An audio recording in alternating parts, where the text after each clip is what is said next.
eu sou a professora Priscila e hoje nós teremos mais uma aula de biologia.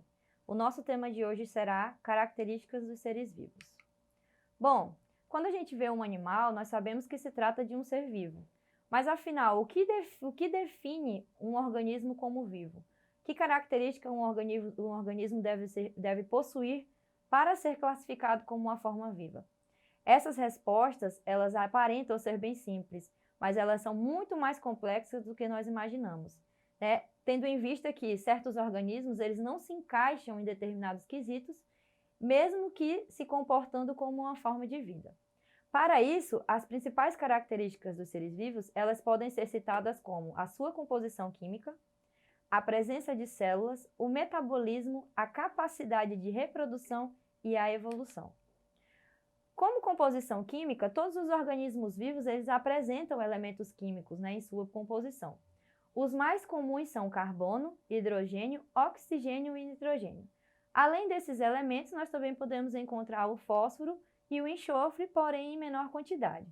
Os seres vivos eles são basicamente, né, uma composição, uma junção de elementos químicos que nós chamamos de bioelementos ou elementos biogênicos, que formam, através de sua junção, através de reações químicas, a matéria viva.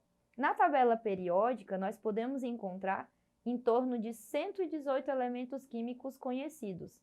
Destes, né, os mais comuns são o carbono, o oxigênio, o hidrogênio, o nitrogênio, e que nós consideramos como os bioelementos primários, né, os bioelementos de constituição.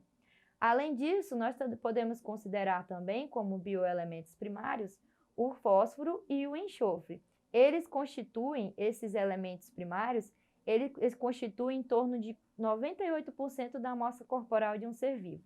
Portanto, de acordo com isto, podemos entender que para ser um ser vivo, ele deve possuir essa constituição química. Além disso, nós também podemos dizer que o ser vivo ele é constituído por células. Essas células elas podem ser mais simples, né, que são os organismos unicelulares, e também podem ser mais complexas, que são os organismos pluricelulares, que são formados por várias células em comum. Essas células elas se organizam, né, em organismos pluricelulares, elas se organizam e formam tecidos e órgãos. Né? E essa organização, ela forma, de uma forma mais complexa, ela forma um sistema de órgãos que vai contribuir para o funcionamento daquele organismo, daquele corpo. Bom, de acordo com a estrutura celular, os organismos vivos, eles podem ser classificados como simples ou como complexo. Por exemplo, um organismo simples, nós podemos citar as bactérias. Organismos complexos, nós podemos citar as plantas e nós, com os seres humanos.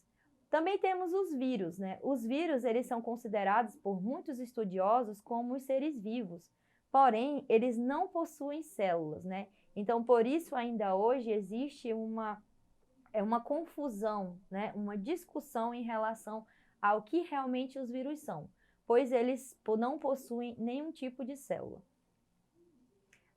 As células mais simples de organismos unicelulares nós podemos chamar de células procariontes, onde ela possui apenas um envoltório e um material genético, né? Um envoltório, né, que nós chamamos de membrana celular, e um material genético. E já as células de organismos eucariontes, que somos nós, por exemplo, e algumas plantas, possuem células com alta complexidade, com organelas que possuem funções específicas.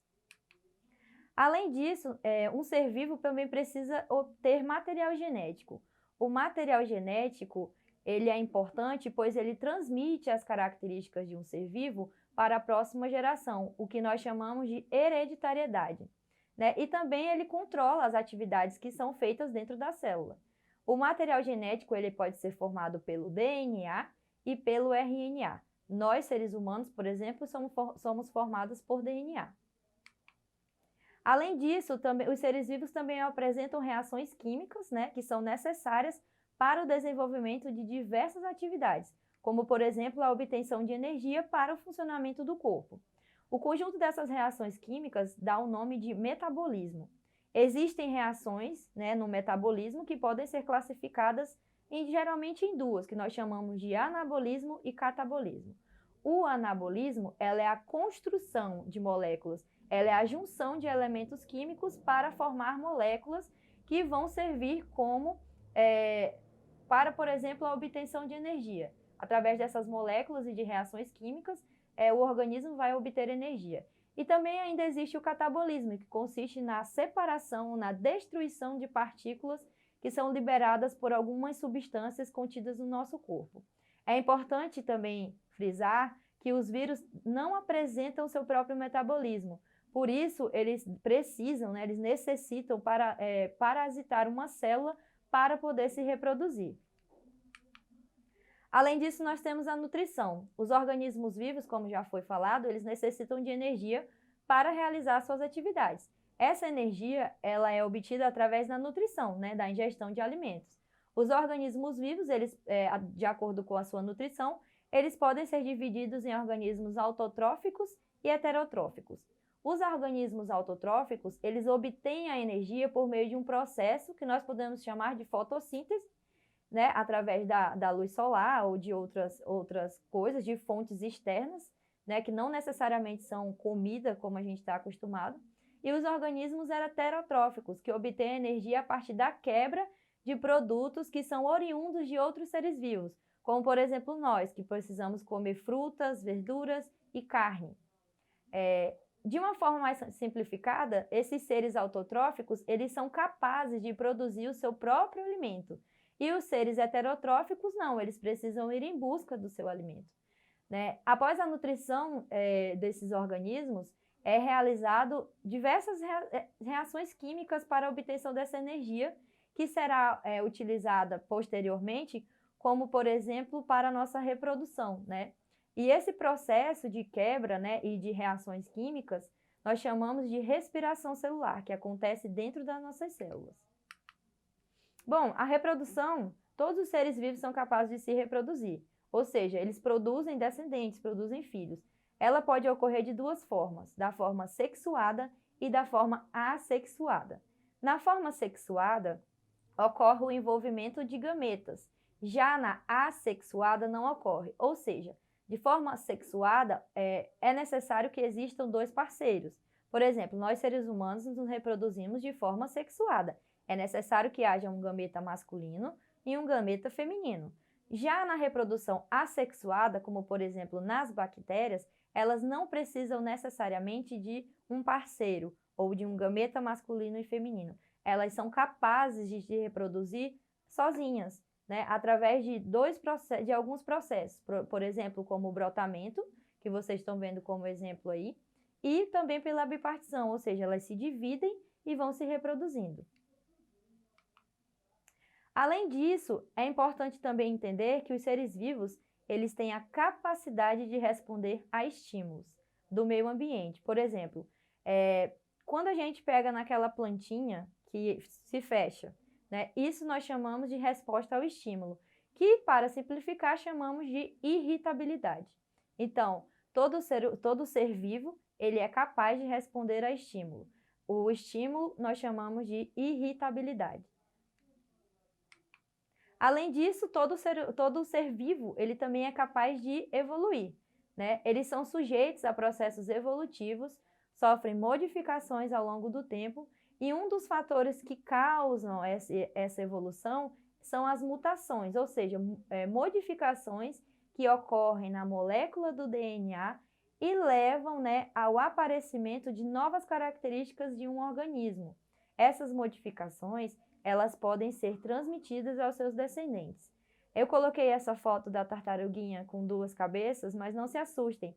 As mutações, elas são muito boas, elas fazem com que os seres vivos, eles se adaptem às diversas adversidades do ambiente e que passem essas adaptações aos seus descendentes.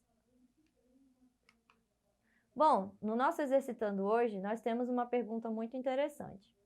Muitas pessoas, elas não sabem diferenciar corretamente o que é um ser vivo de um que não é um ser vivo. Entretanto, os organismos vivos, eles apresentam características marcantes que permitem essa diferenciação. Uma dessas características é o que nós chamamos de capacidade a responder estímulos. Essa capacidade, ela pode ser denominada por letra A, irritabilidade, letra B, flexibilidade, letra C, complexidade, letra D, reação ou letra E, metabolismo. O que vocês acham? Bom, como nós havíamos falado, a capacidade que o ser vivo tem de responder aos estímulos, nós chamamos de irritabilidade.